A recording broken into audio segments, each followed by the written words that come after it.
हमारा पहला क्वेश्चन कह रहा है कि पंचमहल इनमें से किस भारतीय शहर में स्थित है। तो अगर हम लोग पंचमहल की बात करें तो आगरा के समीप में जो फतेहपुर सीकरी शहर है यहाँ पर स्थित है ये पंचमहल। इसलिए जो ऑप्शन डी है हमारा ये बिल्कुल सही होगा। इस पिक्चर में आप ये वाली जो पिक्चर देख रहे हैं यही है पंचमहल, जो कि आगरा के फतेहपुर सीकरी में स्थित है। और ये जो पंचमहल है इसको बनवाया किसने था, तो इसको बनवाया था अकबर ने। किसने बनवाया? अकबर ने बनवाया था फतेहपुर सीकरी में। ये वाली जो पिक्चर देख रहे हैं ये जामा मस्जिद है। ये दिल्ली वाली जामा मस्जिद नहीं, बल्कि ये जो है वो फतेहपुर सीकरी वाली जामा मस्जिद है। और जो फतेहपुर सीकरी की जामा मस्जिद है इसको बनवाया था अकबर ने, लेकिन जो दिल्ली का जामा मस्जिद है उसको बनवाया था शाहजहां ने। इस बात को आप ध्यान में रखिएगा। ये तीसरी वाली जो आप पिक्चर देख रहे हैं ये पिक्चर जो है ये है बुलंद दरवाजा का, जो कि ये भी फतेहपुर सीकरी में ही है और इसका भी निर्माण जो है वो अकबर ने ही करवाया था। इसके अलावा कुछ और मोन्यूमेंट्स हैं वहाँ फतेहपुर सीकरी में जिसको कि आपको ध्यान में रखना चाहिए। जैसे कि यहाँ पर फतेहपुर सीकरी में शाहजहां ने दीवान ए आम बनवाया था, यहीं पर उसने दीवान ए खास बनवाया था। और साथ में एक और महत्वपूर्ण चीज़ है फतेहपुर सीकरी में, वो है सलीम चिश्ती की दरगाह। शेख सलीम जो चिश्ती थे उनकी दरगाह फतेहपुर सीकरी में स्थित है। इसको आप अच्छे से ध्यान में रखिएगा। ये वाला जो क्वेश्चन है ये इलाहाबाद हाई कोर्ट के ARO एग्जाम में पूछा गया था।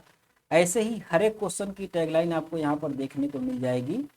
और इस वीडियो में हम लोग क्वेश्चन नंबर 31 से स्टार्ट कर रहे हैं, क्योंकि इससे पहले के जो क्वेश्चन 30 हैं उनको हम लोगों ने पिछली वाली वीडियो में डिस्कस कर लिया था। अगर आपने नहीं देखा है तो उसकी लिंक आपको डिस्क्रिप्शन बॉक्स में मिल जाएगी, वहां से जा करके आप देख सकते हैं। हमारा दूसरा जो क्वेश्चन है वो ये कह रहा है कि 23वें तीर्थंकर पार्श्वनाथ का जन्म कहाँ हुआ था। तो जो जैन धर्म के 23वें तीर्थंकर थे पार्श्वनाथ, इनका जन्म जो है वो बनारस में हुआ था। अगर ये पूछ ले कि बनारस में कौन सी जगह है जहाँ पर कि 23वें तीर्थंकर पार्श्वनाथ का जन्म हुआ था, तो वो है भेलूपुर गांव। कौन सा है? भेलूपुर गांव, जहाँ पर कि पार्श्वनाथ का जन्म हुआ था। इन्होंने 30 वर्ष की आयु में अपना घर छोड़ दिया और मात्र 83 दिन की तपस्या के बाद इनको 84वें दिन जो है वो ज्ञान की प्राप्ति हो गई थी। ज्ञान की प्राप्ति होने के बाद ये चले गए थे झारखंड में। झारखंड का जो सम्मेद शिखर है वहाँ पर जाकर के ये निवास करने लग गए और बाद में फिर उस पहाड़ी का नाम बदल करके पार्श्वनाथ की पहाड़ी ही कर दिया गया है। यहाँ से एक क्वेश्चन आपसे और पूछा जाता है कि जो पार्श्वनाथ की पहाड़ी है वो किस धर्म के लिए तीर्थ स्थल है। तो ये आपको ध्यान में रखना है कि वो जैन धर्म स्वावलंबियों के लिए एक तीर्थ स्थल है। अगला क्वेश्चन हमारा कह रहा है कि संत कबीर किसके शिष्य थे। तो जो संत कबीर थे ये शिष्य हुआ करते थे रामानंद के। किसके? रामानंद के। इसलिए जो ऑप्शन डी है हमारा ये बिल्कुल सही होगा। अगर हम लोग रामानंद की बात करें तो ये एक वैष्णव संत थे। कैसे संत थे? तो ये वैष्णव संत थे। वैष्णव संत का मतलब क्या है? तो जो विष्णु के जो अवतार हैं उन अवतारों की जो भक्ति करते हैं लोग उनको वैष्णव संत कहा जाता है। और इनके कुल 12 महत्वपूर्ण शिष्य हुए थे और उन्हीं शिष्यों में से एक कबीर हुए थे। लेकिन जो कबीर हैं वो वैष्णव संत नहीं हुए, बल्कि ये एक निर्गुण शाखा के संत हुए थे कबीर। इस बात को आपको ध्यान रखना होगा। और जो कबीर हैं इनका जन्म कहाँ पर हुआ था? तो कबीर का जन्म जो है वो बनारस में हुआ था। बनारस के ये एक जुलाहे थे। जुलाहे का मतलब कपड़ा बुनने का काम करते थे कबीर, जो कि बनारस में रहते थे। यहीं पर इनका जन्म हुआ था और ये रामानंद के शिष्य थे। अगला क्वेश्चन कह रहा है कि निम्नलिखित में से किस मुगल शासक की बेगम का मकबरा मरियम उज जमानी सिकंदरा में स्थित है। तो ये जो मकबरा है मरियम उज जमानी का जो कि सिकंदरा में स्थित है, ये अकबर की पत्नी हुआ करती थी। इसलिए जो ऑप्शन ए है ये बिल्कुल सही होगा। अगर हम लोग मरियम उज जमानी की बात करें तो जो मरियम उज जमानी थी इनको जोधाबाई के नाम से जाना जाता था। और इनकी इच्छा थी कि जब हमारी मृत्यु हो तो मेरा मकबरा जो है वो अकबर का जो मकबरा स्थित है शाहदरा में उसके बगल में ही बनाया जाए। इसीलिए इनका जो बेटा था शाहजहां, उसने इनकी मृत्यु के बाद अकबर के मकबरे के पास में ही मरियम उज जमानी का मकबरा बनवाया था। इसको आपको ध्यान में रखना चाहिए। अगला क्वेश्चन कह रहा है कि गौतम बुद्ध के जीवन की किस घटना को भारतीय कला में पहिया और हिरण द्वारा दर्शाया गया है। तो गौतम बुद्ध ने जो अपना पहला उपदेश सारनाथ में दिया था, उसकी घटना को जो है वो पहिया और हिरण के द्वारा दर्शाया गया है। इसीलिए जो ऑप्शन ए में दिया है पहला उपदेश, ये हमारा बिल्कुल सही होगा। बुद्ध को ज्ञान प्राप्ति के बाद उन्होंने अपना पहला उपदेश जो है वो वाराणसी के सारनाथ में दिया था, और जहाँ पर इन्होंने दिया था वो जो है वो हिरणों का एक जंगल था। उसी में इन्होंने अपने 5 सन्यासियों को पहला उपदेश दिया था, और इस उपदेश में उन्होंने मनुष्य के जीवन में जो दुख हैं उन दुखों पर उन्होंने चर्चा की थी। अर्थात इन्होंने जीवन का जो चक्र है, दुख चक्र है, इसको परिवर्तित करने के नियम यहाँ पर बताए थे। इसीलिए इसका सिंबल जो है वो पहिया बनाया गया। और चूंकि जहाँ पर इन्होंने ये उपदेश दिया था वो हिरणों का एक जंगल था, वो एक मृगदायन था, इसीलिए इसका प्रतीक जो है वो हिरण बनाया गया। मतलब कि जो इनका पहला उपदेश है, इसको पहिया और हिरण 2 चीजों के सिंबल से दर्शाया जाता है। अगला क्वेश्चन कह रहा है कि दीवान ए आम जो कि संगमरमर से निर्मित है, इसको बनाने के लिए संगमरमर कहाँ से लाई गई थी। तो दीवान ए आम को बनाने के लिए जो संगमरमर लाया गया था वो लाया गया था राजस्थान के मकराना से। इसीलिए जो ऑप्शन सी है हमारा, ये बिल्कुल सही होगा। अगर हम लोग मकराना की बात करें तो जो मकराना है ये पड़ता है राजस्थान में। कहाँ पर? ये पड़ता है राजस्थान में। अगर पूछ ले कि राजस्थान के किस जिले में पड़ता है, तो राजस्थान का जो डिंडवाना जिला है यहाँ पर ये पड़ता है मकराना, और यहाँ पर संगमरमर की खदानी है। यहीं से लेकर के आया गया था दीवान ए आम और दीवान ए खास को बनाने के लिए। दूसरी चीज कि ये जो दीवान ए आम है इसको बनवाया किसने था। तो दीवान ए आम को बनवाया था शाहजहां ने। किसने बनाया था? शाहजहां ने। और जो शाहजहां का कार्यकाल है इसको स्थापत्य कला का स्वर्ण युग कहा जाता है। इसको भी आप ध्यान में रखिएगा। अगला क्वेश्चन कह रहा है कि भारत के स्वतंत्रता संघर्ष के दौरान निम्नलिखित में से किसने सत्यमेव जयते नारे का प्रयोग किया था। तो ये जो नारा है सत्यमेव जयते, इसका प्रयोग पंडित मदन मोहन मालवीय के द्वारा स्वतंत्रता संग्राम के संघर्षों में प्रयोग किया गया था। इसलिए जो ऑप्शन डी है हमारा, ये बिल्कुल सही होगा। अगर ये बात करें कि मदन मोहन मालवीय ने कौन सी सभा में इसका प्रयोग किया था, तो 1918 ईस्वी में कांग्रेस के कुल 2 अधिवेशन कराए गए थे। एक तो बंबई में हुआ था और दूसरा हुआ था दिल्ली में। दिल्ली में जो अधिवेशन हुआ, यहाँ पर अध्यक्ष बने थे पंडित मदन मोहन मालवीय, और यहीं पर इन्होंने भाषण देते हुए कहा कि अंग्रेज चाहे कितने भी प्रयत्न कर लें, लेकिन अंत में तो विजय सत्य की ही होगी। और उस सभा में गूंज उठा था सत्यमेव जयते, सत्यमेव जयते। इसीलिए इसका संबंध किससे है? पंडित मदन मोहन मालवीय से। अगला क्वेश्चन कह रहा है कि 1857 के स्वतंत्रता संग्राम में लखनऊ का नेतृत्व किसने किया था। तो जब 1857 में स्वतंत्रता संग्राम हुआ था तो उस समय लखनऊ से जो हजरत महल हैं, इन्होंने इस क्रांति का नेतृत्व किया था। इसलिए जो ऑप्शन सी है हमारा, ये बिल्कुल सही होगा। इन्होंने क्यों नेतृत्व किया था? क्योंकि 1856 ईस्वी में जो लॉर्ड डलहौजी है, इसने अवध पर कुशासन का आरोप लगा करके अवध के नवाब को गिरफ्तार कर लिया था।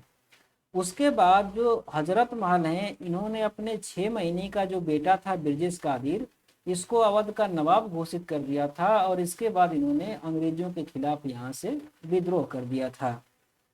ऑप्शन डी में देखिए, ऑप्शन डी में दिया है तात्या टोपे। अगर तात्या टोपे की बात करें तो तात्या टोपे जो है, इन्होंने कानपुर से 1857 की क्रांति का नेतृत्व किया था। अगला क्वेश्चन कह रहा है कि उत्तर प्रदेश, जिसका कि पुराना नाम संयुक्त प्रांत है, का देवबंद आंदोलन कहाँ से शुरू हुआ था। तो जो देवबंद आंदोलन है ये उत्तर प्रदेश में जो वर्तमान जिला सहारनपुर है यहाँ से शुरू हुआ था। इसलिए जो ऑप्शन डी है ये बिल्कुल सही होगा। अगर हम लोग देवबंद आंदोलन की बात करें तो ये जो देवबंद आंदोलन है इसकी शुरुआत हुई थी 1866 ईस्वी में। कहाँ से? तो सहारनपुर में। से। लेकिन जब 1866 ईस्वी में इसकी शुरुआत हुई थी तो उस समय इस जिले का नाम सहारनपुर नहीं था, बल्कि इस जिले का नाम जो है वो दारुल उलूम हुआ करता था। क्या हुआ करता था? दारुल उलूम। और इसी दारुल उलूम से देवबंद आंदोलन की शुरुआत की गई थी। इसका नेतृत्व किसने किया? तो इसका नेतृत्व करने वाले में दो लोग थे। कौन कौन? एक थे मोहम्मद कासिम नौरोत्तवी और दूसरे थे राशिद अहमद गंगोही। इन दो लोगों ने मिलकर के इस आंदोलन का नेतृत्व किया था। ये जो आंदोलन हुआ देवबंद आंदोलन, ये आखिर शुरू क्यों किया गया था? तो इसके पीछे कारण था कि मुस्लिम समुदाय में नैतिक पतन बहुत अधिक हो गया था। जो धार्मिक गुरु थे वो खुद ही शिक्षित नहीं हुआ करते थे। इसीलिए इस्लाम धर्म में नैतिक उत्थान के लिए और धार्मिक जो गुरु थे उनको शिक्षित करने के लिए ये देवबंद आंदोलन जो है वो 1866 ईस्वी में यूपी के दारुल उलूम, जो कि वर्तमान में सहारनपुर में पड़ता है, यहाँ से शुरू किया गया था। अगला क्वेश्चन कह रहा है कि भारत का एक क्रांतिकारी संगठन हिंदुस्तान रिपब्लिकन एसोसिएशन किस वर्ष बनाया गया था? तो ये जो क्रांतिकारी संगठन है हिंदुस्तान रिपब्लिकन एसोसिएशन, ये 1924 ईस्वी में कानपुर में बनाया गया था। इसलिए जो ऑप्शन बी है ये बिल्कुल सही होगा। अगर हम लोग इस संगठन की बात करें हिंदुस्तान रिपब्लिकन एसोसिएशन की, कि इसको बनाया क्यों गया था, तो इसको बनाने के पीछे कारण ये था कि पूरे देश में जो क्रांतिकारी आंदोलन हैं इनको एक सुव्यवस्थित, एक संगठित रूप से किया जाए ताकि अंग्रेजों से अच्छी तरीके से मुकाबला किया जा सके। उसके लिए इसका गठन किया गया था। आपको अच्छे से पता होगा कि 1923 ईस्वी में कानपुर में पूरे देश के जो क्रांतिकारी नेता थे उनका एक सभा बुलाई गई थी और इसी सभा में निर्णय लिया गया कि एक ऐसा संगठन हमारे पास होना चाहिए जो कि व्यवस्थित तरीके से क्रांतिकारी आंदोलन को चला सके। इसीलिए इस संगठन का गठन जो है वो कानपुर में किया गया था। कहाँ पर? कानपुर में किया गया था।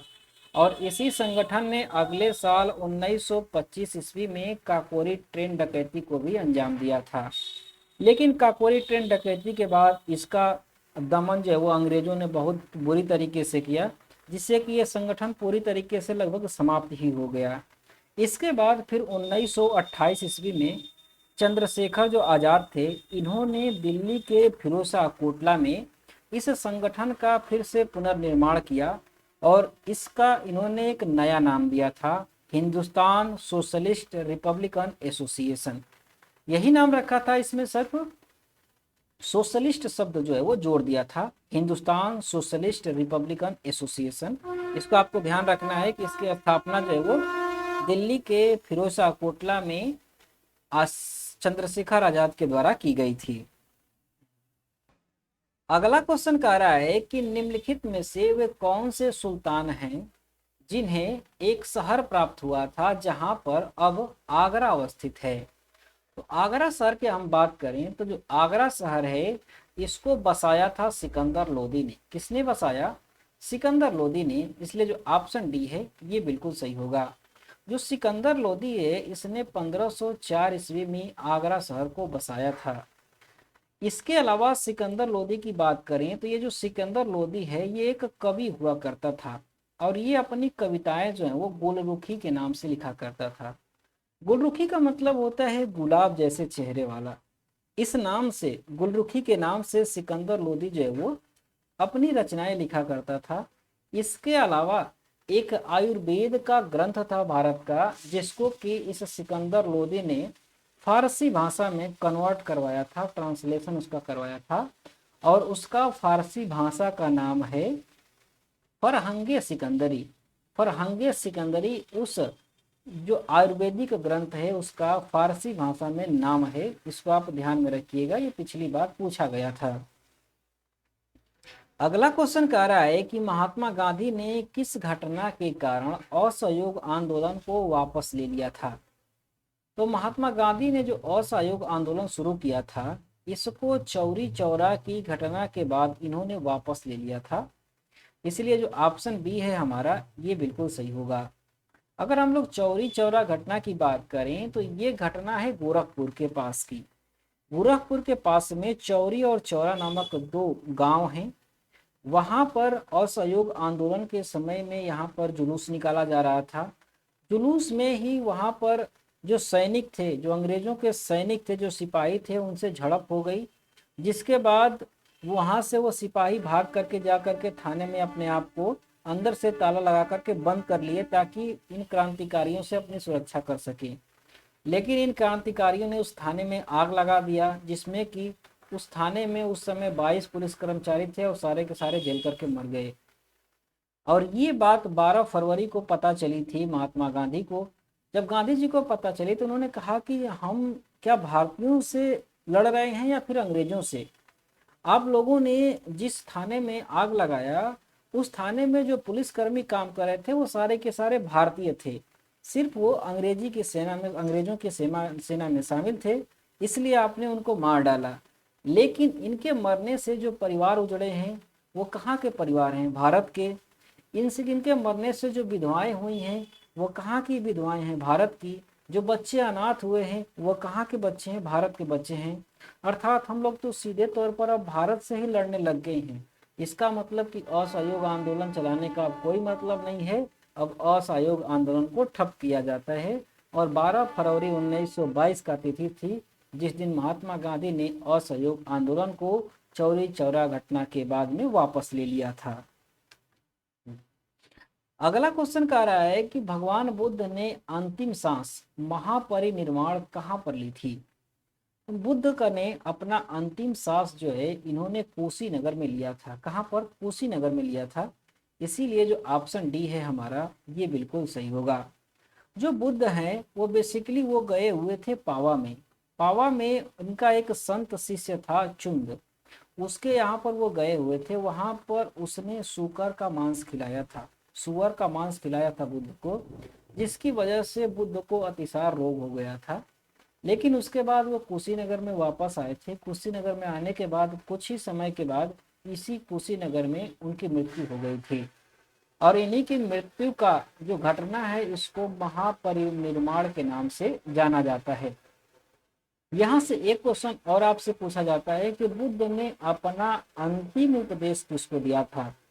तो बुद्ध ने इसी कुशीनगर में अपना अंतिम उपदेश जो है वो सुबुद्ध नामक सन्यासी को दिया था। जो सुबुद्ध सन्यासी था उनका, उसको उन्होंने अपना अंतिम उपदेश दिया था। अगला क्वेश्चन कह रहा है कि काकोरी षड्यंत्र केस से कौन संबंधित है? तो जो काकोरी षड्यंत्र केस हुआ था उससे संबंधित हैं अशफाक उल्ला खान। कौन है? अशफाक उल्ला खान। इसीलिए जो ऑप्शन डी है हमारा ये बिल्कुल सही होगा। अगर हम लोग काकोरी षड्यंत्र केस की बात करें कि ये घटना कब की है, तो ये घटना है 1925 ईस्वी की। कहाँ की? तो काकोरी की। काकोरी कहाँ पर पड़ता है? तो जो लखनऊ है उसी के पास में है काकोरी, वहाँ की ये घटना है। इस घटना में हुआ क्या था कि अंग्रेजों की एक ट्रेन थी जिसका नाम था 8 नंबर की डाउन मालगाड़ी। और इस ट्रेन में जो है वो गोला बारूद, हथियार, बंदूक, खजाना वगैरह भर करके ये लोग लखनऊ से सहारनपुर लेकर के जा रहे थे। तो इसी को लूटने के लिए 1924 ईस्वी में जो कानपुर में संगठन बना था हिंदुस्तान रिपब्लिकन एसोसिएशन, इसी ने प्लान बनाया कि काकोरी स्टेशन पर हम लोग इस ट्रेन को लूट लेंगे। और इसी लूट को अंजाम देने के लिए राम प्रसाद बिस्मिल, अशफाक उल्ला खान, रोशन लाल और राजेंद्र लाड़ी जैसे लोग जो हैं वो इसमें शामिल हुए। लेकिन ये असफल रहा। अंग्रेजों ने पकड़ लिया इन लोगों को, और पकड़ने के बाद राम प्रसाद बिस्मिल को गोरखपुर में ले जाकर के फांसी दे दिया गया था। जो अशफाक उल्ला खान है इनको फैजाबाद में फांसी दे दी गई। जो रोशन लाल हैं इनको इलाहाबाद के नैनी में फांसी दे दिया गया था। और जो राजेंद्र लाड़ी हैं इनको गोंडा की जेल में फांसी दे दिया गया था। तो ये पूरी तरीके से ये जो काकोरी ट्रेन षड्यंत्र था ये पूरी तरीके से असफल रहा था। लेकिन ये जो काकोरी ट्रेन षड्यंत्र है इसका वर्तमान सरकार ने नाम बदल करके काकोरी ट्रेन एक्शन कर दिया है।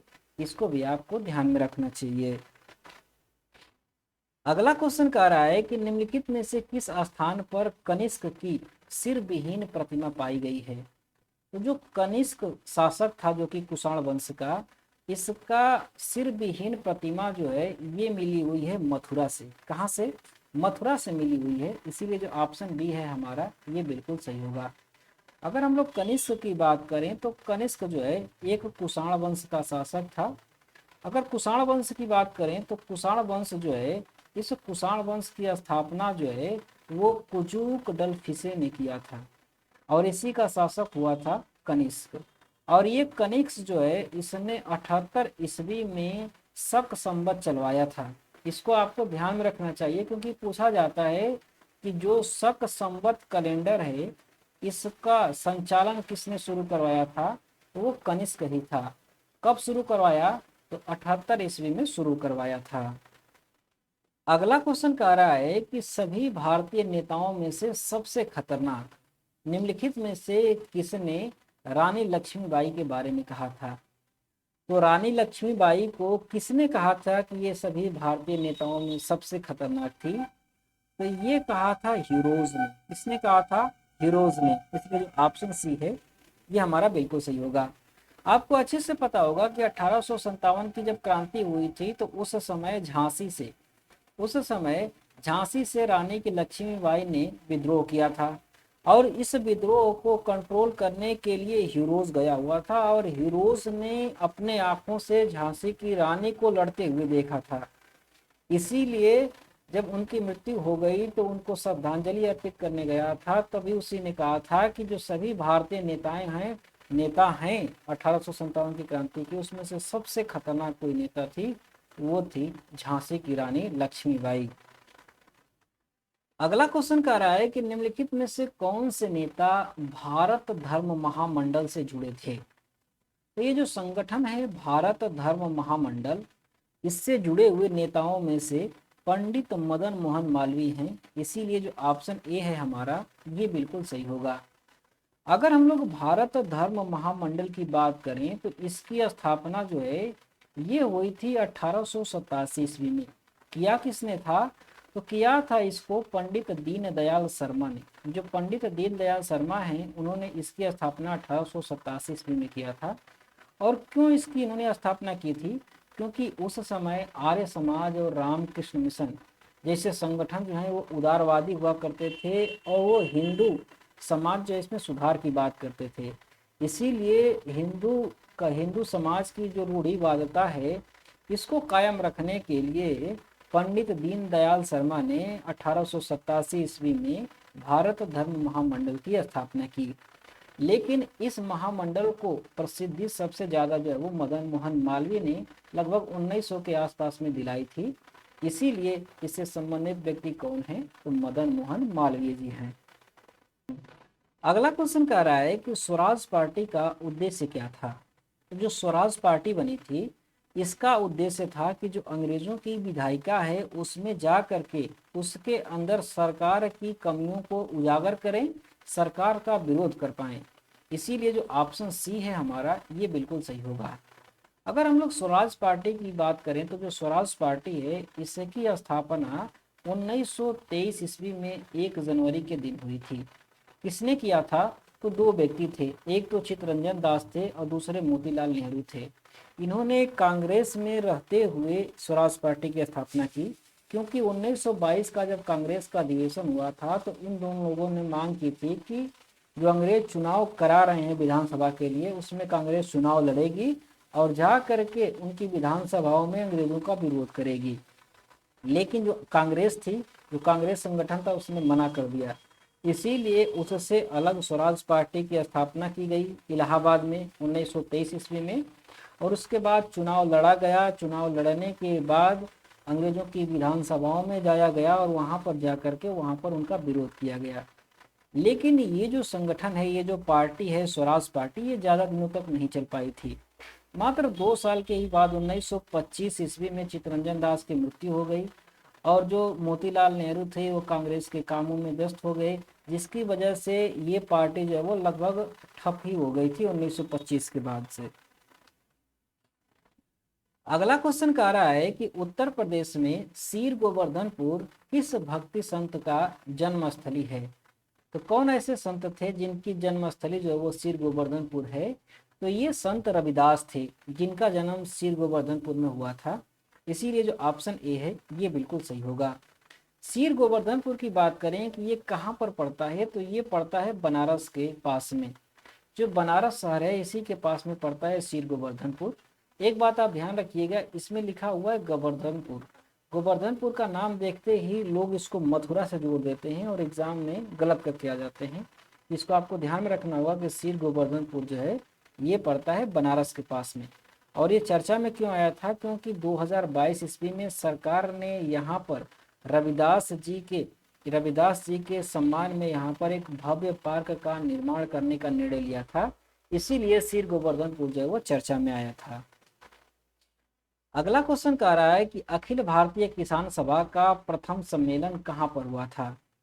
तो अखिल भारतीय किसान सभा जो है इसका पहला अधिवेशन जो है, पहला सम्मेलन जो है वो लखनऊ में हुआ था। कहाँ पर हुआ था? लखनऊ में।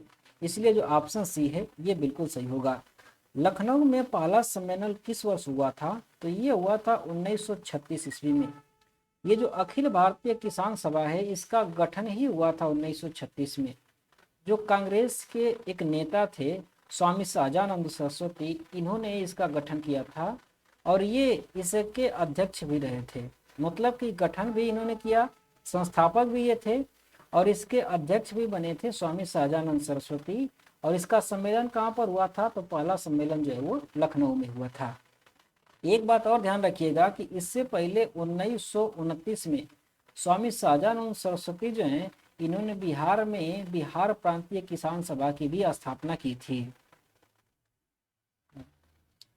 अगला क्वेश्चन कह रहा है कि उत्तर प्रदेश सरकार ने काकोरी कांड का नाम क्या रख दिया है।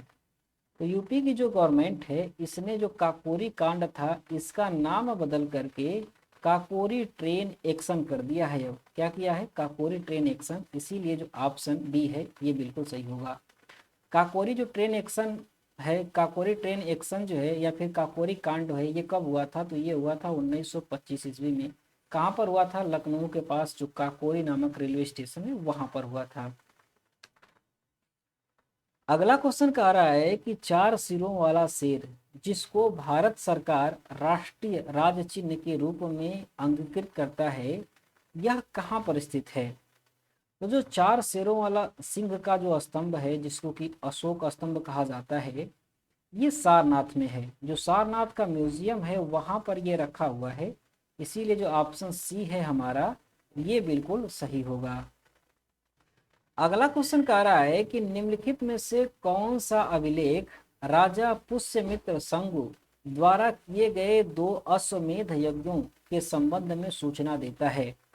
तो जो राजा पुष्यमित्र शंगु हैं इन्होंने जो 2 अश्वमेध यज्ञ किए थे इसका उल्लेख जो है वो अयोध्या अभिलेख में मिलता है। इसीलिए जो ऑप्शन सी है ये बिल्कुल सही होगा। ये जो अयोध्या अभिलेख है इसको लिखवाया किसने था? तो इसको लिखवाया था धनदेव ने। किसने लिखवाया था? धनदेव ने लिखवाया था। और इसमें बताया गया है कि जो राजा पुष्यमित्र शंगु हैं इन्होंने 2 बार अश्वमेध यज्ञ किया था। अगर हम लोग पुष्यमित्र शंगु की बात करें तो जो पुष्यमित्र शंगु हैं इन्होंने शुंग वंश की स्थापना की थी। शुंग वंश की स्थापना कैसे किया था इन्होंने? तो जो मौर्य शासक था बृहद्रथ उसकी हत्या करके 185 ईस्वी में इन्होंने शंगु वंश की स्थापना की थी।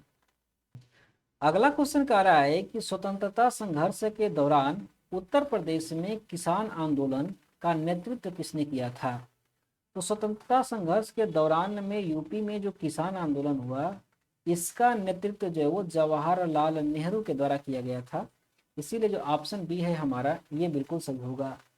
ये जो किसान आंदोलन है ये कब हुआ था? तो ये हुआ था 1920 ईस्वी में। कहाँ पर? तो ये प्रतापगढ़ में हुआ था। प्रतापगढ़ में 1920 ईस्वी में एक संगठन बना था अवध किसान सभा। उसी अवध किसान सभा ने किसान आंदोलन किया था और इसका नेतृत्व जो है पंडित जवाहरलाल नेहरू के द्वारा किया गया था। अगला क्वेश्चन कह रहा है कि प्रसिद्ध संगीतकार स्वामी हरिदास किस मुगल शासक के समकालीन थे? तो स्वामी हरिदास की बात करें तो ये अकबर के समकालीन हुआ करते थे। इसीलिए जो ऑप्शन ए है हमारा ये बिल्कुल सही होगा। अगर हम लोग स्वामी हरिदास की बात करें कि स्वामी जो हरिदास हैं ये यूपी में कहाँ से थे? तो ये यूपी का जो वृंदावन है, जो वृंदावन है यूपी का, वहाँ पर इनका स्वामी हरिदास का जन्म हुआ था। अगर ये पूछ ले कि किस गांव में स्वामी हरिदास का जन्म हुआ था, तो वो गांव था राजपुर। कौन सा? राजपुर जो गांव है जो कि वृंदावन में पड़ता है, वहां पर स्वामी हरिदास का जन्म हुआ था, जो कि अकबर के समकालीन थे। एक चीज और आप ध्यान रखिएगा स्वामी हरिदास से, कि जो स्वामी हरिदास हैं ये जो है वो सखी संप्रदाय के प्रवर्तक थे। और ये सखी संप्रदाय जो है ये कृष्ण भक्ति शाखा का एक संप्रदाय है, जो कि कृष्ण को अपना सखा मानता है और खुद को गोपी मानता है। इसीलिए ये जो सखी संप्रदाय है, इसके जो लोग हैं वो अक्सर साड़ियाँ पहना करते हैं। ये लोग साड़ी पहनते हैं और अपने आप को गोपी मानते हैं और कृष्ण को अपना सखा मानते हैं। अगला क्वेश्चन कह रहा है कि उत्तर प्रदेश का कुशीनगर किस लिए प्रसिद्ध है? तो यूपी का जो कुशीनगर जिला है ये बुद्ध का निर्वाण स्थल है, इसके लिए ये फेमस है। इसीलिए जो ऑप्शन सी है ये बिल्कुल सही होगा। इसी कुशीनगर में बुद्ध ने अपनी आखिरी सांस ली थी और यहीं पर इन्होंने मोक्ष की प्राप्ति की थी। और इस घटना को बौद्ध धर्म में महापरिनिर्वाण की घटना कहा जाता है। और ये घटना जो है वो कुशीनगर में हुई थी, इसीलिए कुशीनगर बहुत फेमस है। अगर जन्म की बात करें कि बुद्ध का जन्म कहाँ पर हुआ था, तो बुद्ध का जन्म जो है वो लुम्बिनी में हुआ था। कहाँ पर? लुम्बिनी में हुआ था। इसको भी आप ध्यान में रखिएगा। अगर ये पूछ ले कि बुद्ध का जन्म कब हुआ था, तो इनका जन्म जो है वो 563 ईसा पूर्व में लुम्बिनी नामक ग्राम में हुआ था। और मृत्यु कहाँ पर हुआ था? तो मृत्यु जो है वो कुशीनगर में हुई थी। अगला क्वेश्चन कह रहा है कि प्रसिद्ध संगीतकार तानसेन निम्नलिखित में से किस सम्राट के दरबार में संगीतकार थे? तो तानसेन की हम लोग बात करें तो तानसेन जो है वो अकबर के नवरत्नों में से एक थे। इसीलिए ये अकबर के दरबार के एक संगीतकार हुआ करते थे। इसलिए जो ऑप्शन डी है ये बिल्कुल सही होगा। अकबर के जो नवरत्न थे उनमें से एक नवरत्न तानसेन थे, जो कि संगीतकार थे। और इन्हीं के नवरत्नों में से एक नवरत्न थे अबुल फजल। जो अबुल फजल हैं, इन्होंने अपनी रचना में लिखा हुआ है कि ये जो तानसेन है इनकी मृत्यु 1889 ईस्वी में 1889 ईस्वी में आगरा में हुई थी। और यही पूछा जाता है आपसे कि जो तानसेन थे उनकी मृत्यु कहाँ पर हुई थी, तो वो आगरा में हुई थी। और ये किसने बताया था? अबुल फजल ने बताया था। अबुल फजल की दो पुस्तकें महत्वपूर्ण हैं जिससे कि एग्जाम में क्वेश्चन पूछा जाता है और उसको आपको ध्यान में रखना चाहिए। एक तो है अकबरनामा और दूसरी पुस्तक है आइन ए अकबरी। ये दोनों पुस्तकें जो है वो अबुल फजल ने लिखी थी। अगला क्वेश्चन कह रहा है कि निम्नलिखित भारतीय प्रधानमंत्रियों में से किसका जन्म प्रयागराज में नहीं हुआ था? किसका जन्म जो है वो प्रयागराज में नहीं हुआ था, ये पूछ रहा है। तो ये जो प्रधानमंत्री हैं जवाहरलाल नेहरू, ये तो प्रयागराज के ही थे। इंदिरा गांधी, इनका भी जन्म प्रयागराज में हुआ था। विश्वनाथ प्रताप जो है ये भी प्रयागराज के ही थे, प्रयागराज में जन्म हुआ था। जो राजीव गांधी हैं ये प्रयागराज के तो थे, लेकिन इनका जन्म प्रयागराज में नहीं बल्कि मुंबई में हुआ था। इसलिए जो ऑप्शन डी है ये बिल्कुल सही होगा। अगर राजीव गांधी की बात हम लोग करें तो इनका जन्म जो है वो 20 अगस्त 1944 ईस्वी को, उस समय प्रेसिडेंसी हुआ करती थी बॉम्बे, उसी बॉम्बे प्रेसिडेंसी में इनका जन्म हुआ था। और इनकी मृत्यु कहाँ पर हुई? तो इनकी मृत्यु जो है वो तमिलनाडु में हुई थी। 1991 में एक बम विस्फोट में, बम दुर्घटना क्या, उनको मारने के लिए एक माला पहनाया गया जिसमें कि बम लगा था, उसमें विस्फोट हुआ और वहीं पर राजीव गांधी की मृत्यु हो गई थी। ये घटना है तमिलनाडु की। किस वर्ष की? 1991 ईस्वी की। अगला क्वेश्चन कह रहा है कि परमहंस योगानंद का जन्म स्थान का नाम बताइए। तो जो परमहंस योगानंद हैं इनका जन्म हुआ था उत्तर प्रदेश के गोरखपुर जिले में। इसीलिए जो ऑप्शन डी है हमारा ये बिल्कुल सही होगा। अगर हम लोग परमहंस योगानंद की बात करें तो इनका जन्म हुआ था गोरखपुर में। और इनका बचपन का नाम क्या था? तो इनका बचपन का नाम जो है वो मुकुंद लाल था। क्या था? मुकुंद लाल। और ये जो मुकुंद लाल हैं जो कि परमहंस योगानंद के नाम से जाने गए, इनको इसलिए परमहंस योगानंद का नाम मिला क्योंकि इन्होंने विश्व में योग का बहुत ही ज़्यादा प्रचार किया था, प्रचार प्रसार किया। इसीलिए इनका नाम जो है परमहंस योगानंद पड़ा था, जिनका जन्म गोरखपुर में हुआ था। ये एक हिंदू बंगाली परिवार से ताल्लुक़ रखते थे और योग के लिए जाने जाते थे। इनकी आत्मकथा इन्होंने खुद ही लिखी थी, एक पुस्तक आत्मकथा, उसका नाम है एक योगी की आत्मकथा। और ये एग्जाम में बार बार पूछी जाती है, तो आपको ध्यान में रखना होगा कि परमहंस योगानंद की जो आत्मकथा है उसका नाम है एक योगी की आत्मकथा। अगला क्वेश्चन कह रहा है कि मुगल बादशाह अकबर ने निम्नलिखित में से क्या स्थापित नहीं किया था। तो अकबर की बात करें तो इनमें से जो आप देख रहे हो राम बाग, ये राम बाग की स्थापना जो है ये बाबर ने किया था, अकबर ने नहीं किया था। इसलिए जो ऑप्शन ए है हमारा ये बिल्कुल सही होगा।